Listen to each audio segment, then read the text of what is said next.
இறையேசுவிலே பிரியமான சகோதர சகோதரிகளே, உங்கள் எல்லோருக்கும் ஆண்டவராகிய இயேசு கிறிஸ்துவின் பெயரால் காலை வணக்கங்கள் மற்றும் வாழ்த்துக்கள். நான் உங்கள் அகஸ்டின் வேதிகர்.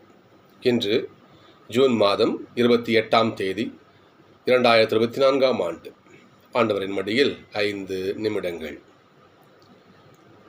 ஒரு சிறுவன், அந்த சிறுவனுக்கு நீச்சல் தெரியாது. அப்போ ஒரு நீச்சல் கற்றுக்கணும்னு ஆசை. இப்போ தான் அப்பாட்ட சொல்கிறேன், அப்பா நான் நீச்சல் கற்றுக்கணும்பா, எனக்கு நீச்சல் கற்றுக் கொடுங்க அப்படின்னு சொல்கிறான். சரி வா என்று என்ன பண்ணுறாரு, அவங்க அப்பா அந்த பையனை கூட்டிகிட்டு அங்கே ஊரில் இருக்கிற கிணத்துக்கு போகிறாரு. கிணத்துக்கு போயிட்டு என்ன பண்ணுறாரு, புள்ள கையில் இடுப்பில் ஒரு பெரிய கயிறு கட்டி கிணத்துல இறக்கி விட்றாரு. போ நீச்சல் அடிச்சு கற்றுக்கோ, நான் அப்பா இருக்கிறேன் சொல்கிறார். நீச்சல் தெரிஞ்ச பசங்க அங்கே குளிச்சுக்கிட்டு இருக்காங்க. அப்போ அவங்க கேட்குறாங்க, டேய் தண்ணியில் தனியாக குளிச்சுட்டு இருக்க, உனக்கு பயமா இல்லை உனக்கு? இப்போ கயிறை வந்து என்ன பண்ணுவேன், கயிறை தவறு போச்சு என்ன பண்ணுவேன், அவனை பயன்படுத்துகிறானுங்க. அந்த பையன் சொன்னான், எனக்கு எதுவும் ஆகாது, எனக்கு எதுவும் ஆகாது. அது எப்படி சொல்கிறேன்? ஆமாம், எனக்கு எதுவும் ஆகாது. ஏன்னா இந்த கயிறுடைய இன்னொரு முனை எங்கள் அப்பா கிட்ட இருக்குது. எங்கள் அப்பா என்ன விட்டுருவாரா? இந்த கயிறோட இன்னொரு முனை எங்கள் அப்பா கிட்ட இருக்குது. அவர் ஒரு போதும் என்ன பண்ண மாட்டார், என்ன விட்டுற மாட்டார். சகோதரர்களே, அந்த பையனுடைய வார்த்தை, என் வாழ்க்கையினுடைய பிடிமானம் எங்கள் அப்பா கிட்ட இருக்குது. இந்த வார்த்தை மிக ஆழமான பொருள் வார்த்தை. இது என் வாழ்க்கையினுடைய அச்சாணி அவர்தான். என் வாழ்க்கையினுடைய மையக்கரு ஆண்டவர் தான் என்று எவன் ஒருவன் ஆண்டவரை மையமாக கொண்டு வாழ்கிறானோ அவனுக்குத்தான் ஆண்டவருடைய ஆசீர், ஆண்டவருடைய புதுமை இல்லையா, அவருடைய எல்லா அனுகூலங்களும் கிடைக்கும். அதற்கு மிகச்சிறந்த உதாரணம் இன்றைய வாசகம். அதுக்கு முன்னாடி ஒரு செய்தி நாம் தெரிஞ்சுக்கணும். நம்ம இஸ்ரேல் மக்கள் வாழ்ந்த காலத்தில் தொழுநோய் என்பது மிகவும் ஒரு கொடிய நோயாக பார்க்கப்பட்டது. ஏன்னு சொன்னால், எவன் ஒருவன் கடவுளுக்கு எதிராக செயல்படுகிறானோ, கடவுளுக்கு எதிராக அவனுடைய செயல் இருக்கிறதோ, அவன் கடவுளுக்கு எதிராக வாழ்கிறானோ, அவனுக்கு வந்து என்ன பண்ணுவோம், தொழுநோய் வரும். அப்போ கடவுளை எதிர்த்து வாழ்கிறவன் யார்? சாத்தான், பேய் தானே. அப்போது அவன் சாத்தானுக்கு ஈக்குவலானவன், அவ்வளோ தீமை நிறைஞ்சவன், அவனும் தொழுநோய் வரும் என்று அவங்க நம்பினாங்க. அப்போ தொழுநோய் வந்தால் அவங்க ஊருக்குள்ளே வச்சுக்க மாட்டாங்க. என்ன பண்ணுவாங்கள, ஊருக்கு வெளியே காடு மலை எங்கேயாவது என்ன பண்ணுவோம், அங்கே போய் அவங்க விட்டுருவாங்க. காடோ மலையோ அங்கேயே இருக்கணும், அவங்க ஊருக்குள்ளே வரக்கூடாது. தொழுநோய் குணமாச்சுன்னு வச்சுங்களேன், என்ன பண்ணணும், வந்து அங்கே இருக்கின்ற பெரிய குருக்கிட்ட காட்டணும், ஐயா அங்கே பாருங்கள் சரியாயிட்டம் பாருங்கள் என்று காட்டணும். அவர் செக் பண்ணி பார்ப்பார். செக் பண்ணி பார்த்துட்டு குணமாயிடுச்சு. அப்போ என்ன பண்ணுவார், அவர் சாதாரண மனுஷனா ஊருக்குள்ளே சேர்த்துப்பாங்க. அப்படி தொழுநோய் குணமாகாத என்ன பண்ணணும், அந்த காடோ மலையோ அங்கே தான் வாழணும் அவங்க. இதுதான் நிலை. இது உதாரணமான ஒரு நிகழ்வு நம்ம பார்க்கலாம். பழைய ஏற்பாட்டை பார்க்கலாம். என்னாகமும் 12 அதிகாரத்தில் பார்க்கலாம். நம்ம மோசேவுக்கு எதிராக அவருடைய சகோதரன் மிரியம் முணுமுணுப்பார். மோசே யார்? கடவுளுடைய மனிதர், கடவுளுக்காக அவர் உழைக்கின்ற ஒரு மனிதர் அவர். அப்போ அவருக்கு எதிராக மிரியம் செயல்படும் பொழுது அவருக்கு தொழுநோய் பீடிக்கும். ஆனால் பண்ணாங்க, ஊரை விட்டு ஒதுக்கி வைப்பாங்க. அந்த நிகழ்ச்சி வாசிக்கலாம், நீங்கள் என்னாகும் 12 வாசிக்கலாம், நீங்கள் பாருங்கள், வாசிச்சு பாருங்கள். அப்போ தொழுநோய் என்ன பண்ண, ஊருக்குள்ள வச்சுக்க மாட்டாங்க, தூக்கி ஓரம் போட்டுருவாங்க. அப்படி ஒரு தொழுநோயாளி எங்கே வாழ்கிறார்? மலை பக்கமாக அவர் ஒதுங்கி வாழ்கிறாரு. நல்லா இயேசு அந்த நற்செய்தி முதல் வரியை பாருங்கள். இயேசு மலையிலிருந்து இறங்கிய பின், இந்த மலை காட்டு பக்கம் இயேசு பக்கம் வராரு. மக்கள் என்ன பண்ணுறாங்க, அவரை பின்தொடர்றாங்க. அப்போ தொழுநோயாளி வந்து அவருடைய வார்த்தை எல்லாம் கவனிக்கணும். நம்ம நீச்சல் பையன் என்ன சொன்னான், எனக்கு ஒன்றும் ஆகாது. ஏன்னா இந்த கயிறுடைய இன்னொரு முனை எங்கள் அப்பா வச்சுருக்காரு. எனக்கு ஒன்றும் ஆகாது. என்னுடைய வாழ்வினுடைய பிடிமானம் எங்கள் அப்பா கிட்ட இருக்குது. அவர் தான் எனக்கு பாதுகாக்கிறாரு. அவர் விருப்பம் நான் வாழறேன். இந்த தொழுநோயால் சொல்கிற வார்த்தை பாருங்க பார்ப்போம். தொழுநோயால் ஒருவர் வந்து அவரை பணிந்து, ஐயா, நீர் விரும்பினால் எனது நோயை குணமாக்குமால் முடியும். இதில் அவன் இயேசுவை கடவுளாக மெஸ்ஸியாவாக ஏற்றுக்கொள்ளணும் அர்த்தம். நல்லா கவனிக்கணும். தொழுநோய் என்பது கடவுளை எதிர்ப்பவருக்கு வருகின்ற வியாதி. நான் சொன்னான், அந்த நோயை கொடுக்கிறவர் யார்? அந்த நோயை அனுமதிக்கிறவர் யார்? கடவுள். அப்போ அதை நீக்கக்கூடிய சக்தியும் கடவுளுக்கு மட்டுமே உண்டு. நம்புறான் பாருங்க. இயேசு கிறிஸ்து கடவுளுடைய பிள்ளை. அவர் திரு தாவீதின் மகன் மெஸ்ஸியா நம்புறான்.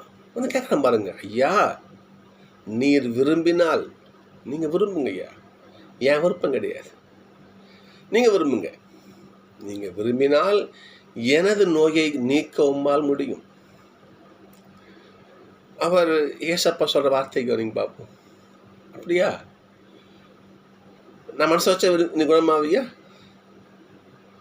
நான் விரும்புகிறேன் உன் நோய் நீங்க. அவனுடைய வார்த்தையை பாருங்க. வேற வார்த்தையே கிடையாதுங்க. வேற வார்த்தை ஏசப்பாவுக்கு இல்லை. ஏசப்பா தமது கையை நீட்டி அவரை தொட்டு, நான் விரும்புகிறேன் ஐயா, நீ குணமாக. இந்த தொழுநோய் எவ்வளோ கொடிய நோய் உங்களுக்கு தெரியும். அவ்வளவு கொடிய நோய். நான் மனசை வச்சா குணமாகும்னு சொன்ன பற்றியா? எந்த அளவுக்கு எவ்வளோ விசுவாசம் உனக்கு.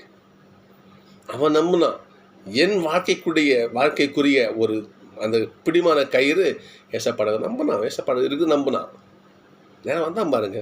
சொன்னான், இயேசுவே, ஐயா, நீர் விரும்பினால் இந்த நோயை குணமாக்குமால் முடியும். இயேசு வார்த்தை பாருங்க, ஏசப்பா வார்த்தை பாருங்க, விரும்புகிறேன் குணமாக்கு என்று என்ன பண்ணார்? தொட்டு சொல்கிறார். உடனே பைபிள் வார்த்தையை ரொம்ப நல்லா கவனிக்கணும். ஆண்டோடைய வார்த்தையின் வல்லமையை பாருங்க. உடனே அவரது தொழுநோய் நீங்கியது.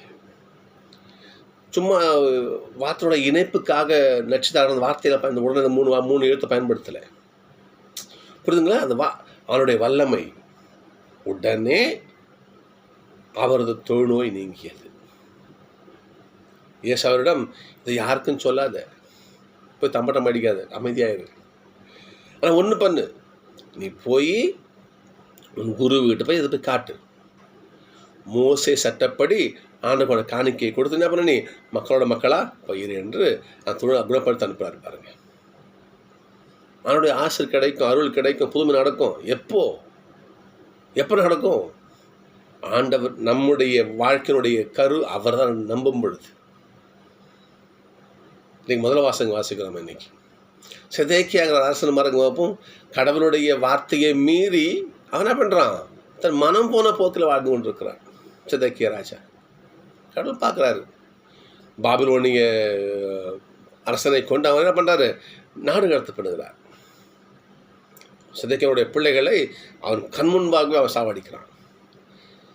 செதேக்கியாவோட கண்ணை நோண்டி என்ன பண்ணுறான்? அடிமையாக பாபிலோனுக்கு எடுத்துகிட்டு போகிறான். கல்தையர்கள் படம் எடுத்துகிட்டு போட்டு போகிறாங்க.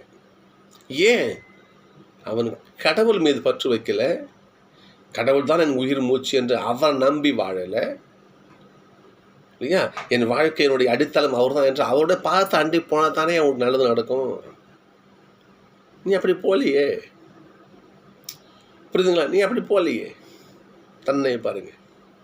அவன் கண்கள் பிடுங்கப்பட்டு அவன் என்ன பண்ணுறாங்க? அடிமையாக அவனை பாபிலோனுக்கு இழுத்து சென்றார்கள்.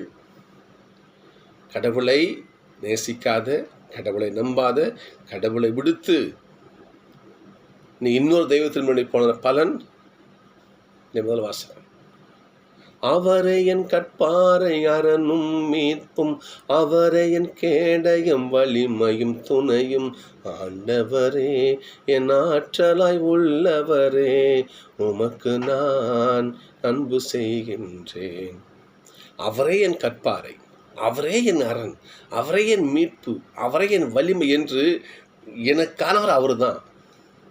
எனக்கான அந்த என் உயிரை காக்கின்ற கயிறு அவர்கிட்ட இருக்குது.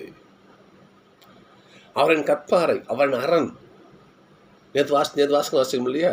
ஆண்டவர்கள் அந்த கற்பாறை மேலே வீட்டை கட்டணும். நமக்கு அடித்தளம் அவர் தான். இப்படி வாழ்ந்தால் ஆண்டவர் நமக்கு ஹெல்ப் பண்ணுவார். அவருடைய திருக்க நம்மை பாதுகாக்கும். புரியுதுங்களா? இல்லைன்னா பாருங்கள், அடிமையாக அங்கே பாபிலோனில் போய் இஸ்ரேல் மக்கள் பட்ட துன்பத்திற்கு அளவே கிடையாது. சகோதரிகளே, அளவே கிடையாது. அங்கே பாருங்க, அங்கே என்ன பண்ணுறாங்க? பாபிலோனில் அடிமை மக்கள், இஸ்ரேல் மக்கள் என்ன பண்ணுறாங்க? அங்கே இருக்கிறவங்க அடித்து உதைக்கிறான். ஏன்னா அங்கே பாடுற பாட்டை எங்களுக்கு பாடி காட்டு. எருசலேமில் நீ பாட்டு பாடுவியாமே, இவன் யாவே ஆண்டவரை புகழ்ந்து பாட்டு பாடுவியாமே, என்கிட்ட பாடி காட்டு என்று கேலியும் கிண்டலுமாக அவர்களை பயன்படுத்துகிறார்கள். அப்பொழுது அவர்கள் படுகின்ற துன்பத்தினுடைய வரிகள் தான் 136 சங்கீதம் பாருங்கள். ஆண்டவரே, பாபிலோன் 6 அமர்ந்து நாங்கள் அழுதோம். பாபிலோன் 6 அமர்ந்து நாங்கள் சீயோன் எடுத்து எருசலேம் நினைச்சு அழுவோம். நாங்கள் அங்கிருந்த அலறி செடிகள் மீது எங்கள் யாழ்களை மாற்றி வச்சோம். என்னால் என்ன பண்ணாங்க? அங்கே இருக்கிறவர்கள் எங்களை அடிமையாக்கிறவங்க எங்களை பாடும்படி கேட்டாங்க, எங்களை மகிழ்ச்சி இசைக்கும்படி கேட்டாங்க. சீயோனின் பாடல்களை எங்களுக்கு பாடி காட்டினா மட்டும் எங்களை தொந்தரவு பண்ணாங்க, டார்ச்சர் பண்ணாங்க. ஆண்டவரே, உமக்கு உரித்தான பாடலை, உம்மை புகழ்ந்தேத்தும் பாடலை, ஆண்டவரே தெய்வம் உங்களை புகழ்ந்து சொல்கிற பாட்டை அந்நிய நாட்டில் நாங்கள் எப்படியா பாடுவோம்? எப்படி பாடுவோம்? நாங்கள் ஒருவேளை நாங்கள் உம்மை மறந்து போனால் எங்களுடைய வழக்கை சூம்பி போவதாக. ஆண்டவரே, எங்கே போய் புத்தி வருது பாருங்க. இந்த புத்தி சொந்த வீட்டில் இருக்கும்போது வரக்கூடாதா? அண்டை வீட்டில் போயிட்டு அடிமையாக வாழும்பொழுது புத்தி வருது பாருங்க எங்களுக்கு. ஆண்டவரை குறித்தான பாடலை அந்நிய நாட்டில் எப்படி பாடுவோம்? அப்போ உம்மை நினையாவிடில் எனது மகிழ்ச்சியின் மகுடமே சீயோன் மலை தான். எங்களுடைய மகிழ்ச்சியே ஆண்டவர் தான், என் சந்தோஷமெல்லாம் அவர்கிட்ட தான் இருக்குது என்று நாங்கள் எருசலேமை நினைக்காவிடில் எங்கள் நாக்கு மேல் அன்னத்தோடு ஒட்டி கொள்வதாக.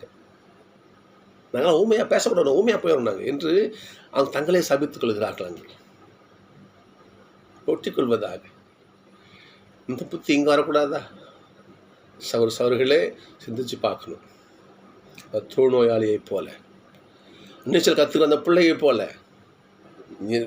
உங்கள் விருப்பம் தான் என் வாழ்க்கை, என் வாழ்க்கையினுடைய மறு கயிறு, என் உயிரை காக்கும் கயிறு உங்ககிட்ட இருக்குது என்று நாம் எப்போது நமது ஆண்டவரை, நம்முடைய இயேசு கிறிஸ்துவை, நம்ம யாவை இறைவன், தூய ஆவியான ஆண்டவரை நாம் என்ன பண்ணுறோம்?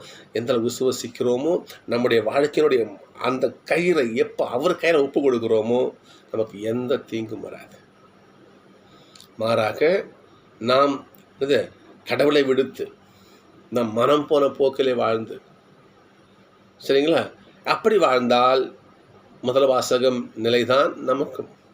இதில் கொஞ்சம் கூட சந்தேகம் கிடையாது. சகோதரர்களே, நம்முடைய வாழ்வின் மையம், வாழ்வினுடைய அச்சாணி ஆண்டவர் தான் என்று அவர் பாதத்தில் அமர்வோம். நிச்சயம் கடவுள் ஒருபோதும் நம்மை கைவிட மாட்டார். நன்றி. நாளை சந்திப்போம்.